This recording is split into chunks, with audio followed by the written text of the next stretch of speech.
اوپر سے مذہب کا لبادہ اوڑھ لیتا ہے، کبھی ریاست مدینہ کا نام اپنی ناپاک زبان سے لیتا ہے، کبھی بسم اللہ الرحمن الرحیم پڑھ کر ایاک نعبد و ایاک نستعین پڑھ کر عورتوں پر جملے کستا ہے اپنی تقریروں کے اندر، ایاک نعبد و ایاک نستعین پڑھ کر جھوٹ کے انبار لگا دیتا ہے۔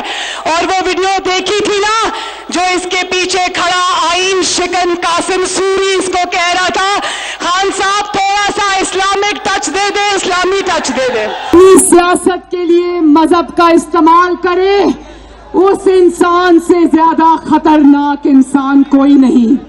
اور اصلیت یہ ہے کہ کل ٹی وی میں کہہ رہا تھا صلح حدیبیہ، اور صلح حدیبیہ کہنا نہیں آ رہا تھا، کہہ رہا تھا حدیبہ حدیبہ، اور پھر صلی اللہ علیہ وسلم نہیں آ رہا تھا کہنا، کہتا ہے صلی اللہ علیہ وسلم۔ یہ ہے اس کی اصل حقیقت۔